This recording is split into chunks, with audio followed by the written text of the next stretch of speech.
Okay, you guys, this video is going to be pretty short, just about 10 minutes or so. I'm going to show you guys my strategy that I use for news.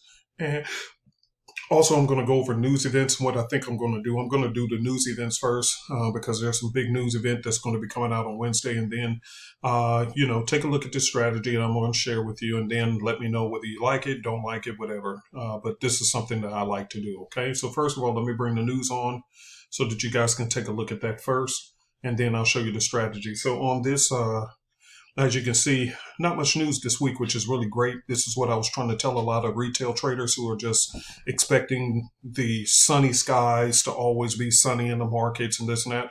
I really don't think that, and I'm just going to be flat honest again and again and again. I think that this market is really washing out those who don't deserve to be in here because a lot of you guys just assume that you're always going to have a win streak.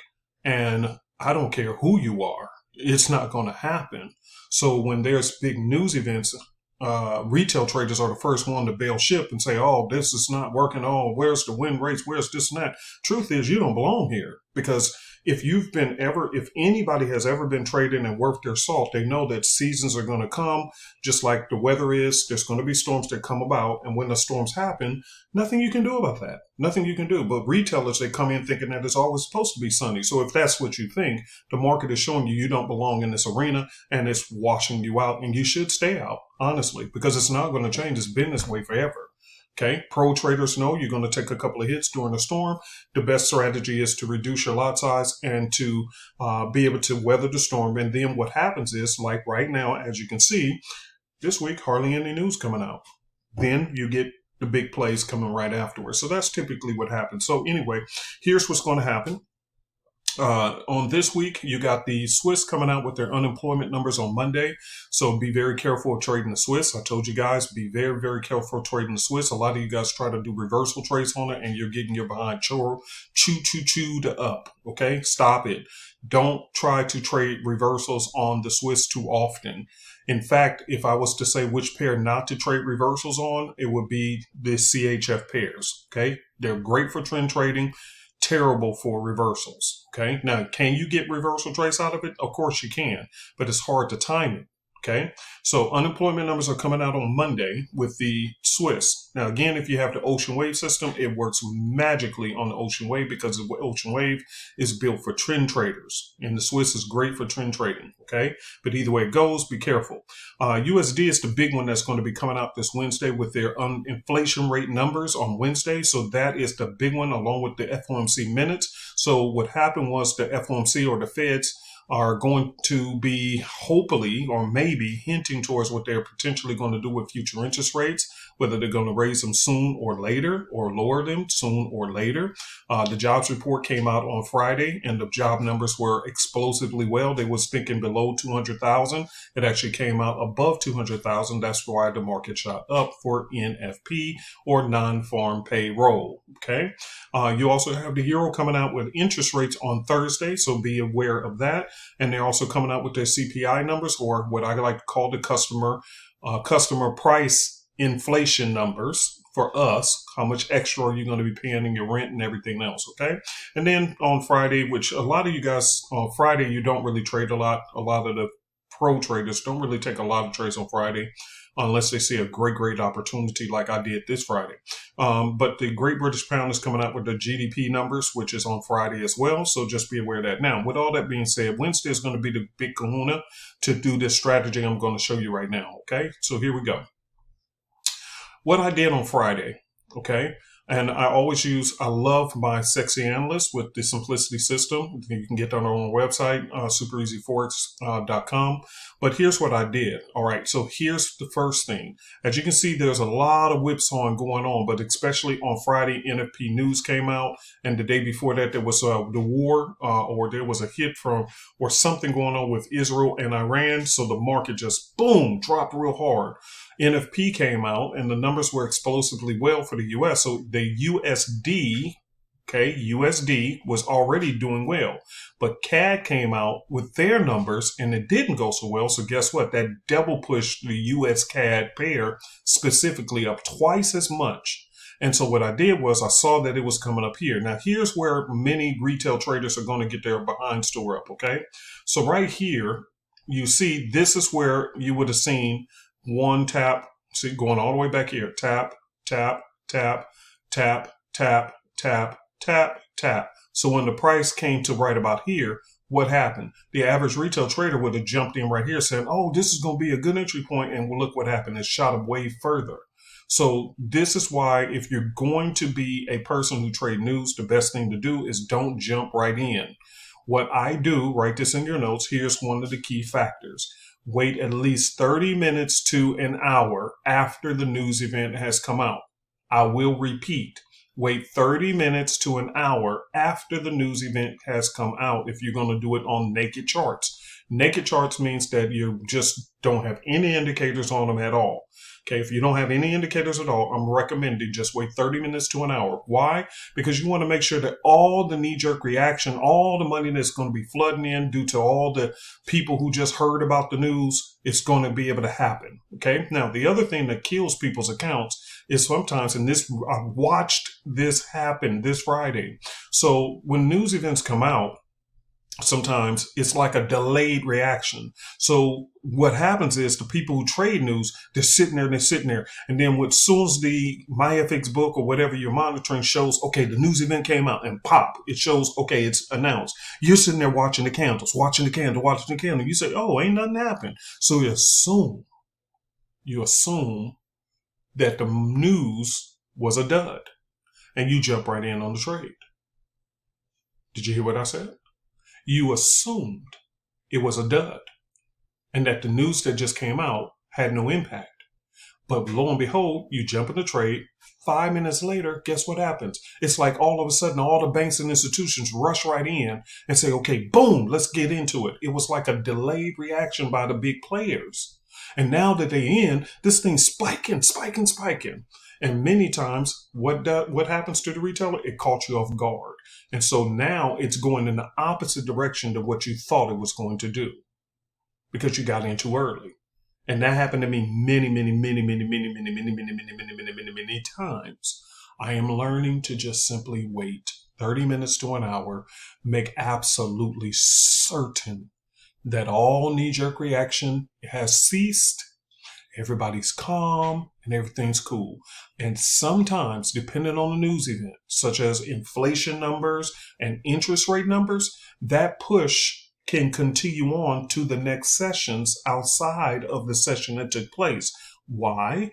Because, for an example, when the news comes out for the US dollar, you have the London session that is open sometimes in the Great British Pound session, or the pound is open, their session. So you have 3 sessions going on at one time.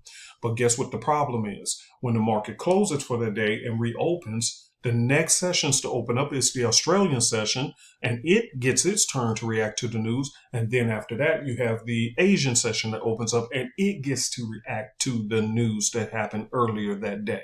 So oftentimes, it is beneficial for you to wait until at least 30 minutes to an hour just to see if there's anything left, and then take the opportunity. But if it's a really, really big one, such as inflation numbers, and you saw a major move, you might want to wait until after the Asian session has happened to make sure that every session had its opportunity to react. And then what you see is what you actually are going to see.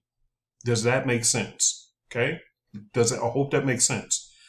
So the key to trading news events is not to trade the news events before they come out, unless you're a professional trader and you know how to handle your liquor, okay? Just handle your liquor, which means your lot sizes. You're comfortable trading news, you're comfortable win or loss, and you're comfortable knowing that you have selected a lot size that is small enough to where it doesn't even matter. 1 to 2% on your account, who cares?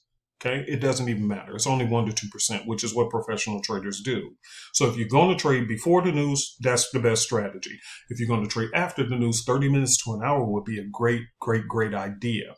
Okay, especially if it's something just like job numbers. Job numbers are just job numbers. People have knee-jerk reactions, but it doesn't have a long-term echo effect like inflation numbers or interest rate numbers. Okay, so here's what I did, and here's an actual one, and I sent this out to our copycat group because I want to close the week out with an additional couple of pips towards the end of the week just to have some weekend money to play with. So we went for just about 20 pips or so.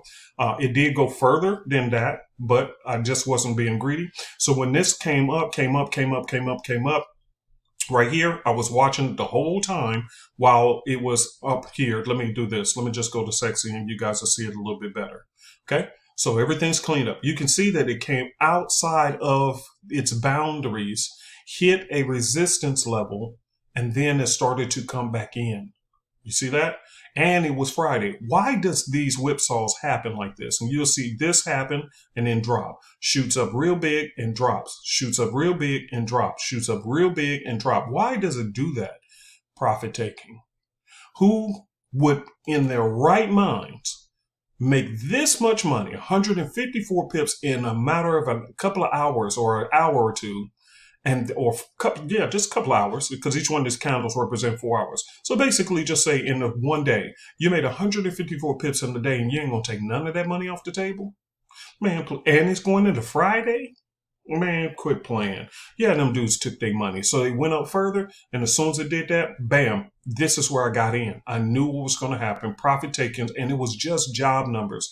It was not inflation, and it was not interest rate news. So I knew this was nothing more than a knee-jerk reaction just off of job report numbers. Great. I'm happy you're doing that because I know as soon as it goes up too high, profit takers are going to come in. So I waited about 30 minutes to an hour, and I think it was about 30 minutes or so. Okay, about 30 minutes. I waited about 30 minutes. Then I got in right here at the peak as it was falling in. I went for 20 pips and I wanted to go for 40 pips. Problem is I had a date and it was time to go out the door. So I couldn't just sit around watching it, because I knew I was going to manually close this thing. I didn't even want to expect it to go to take profit. Since it was Friday, let me just go out the door with a bang. And yes, it did give me my 20 pips, but guess what?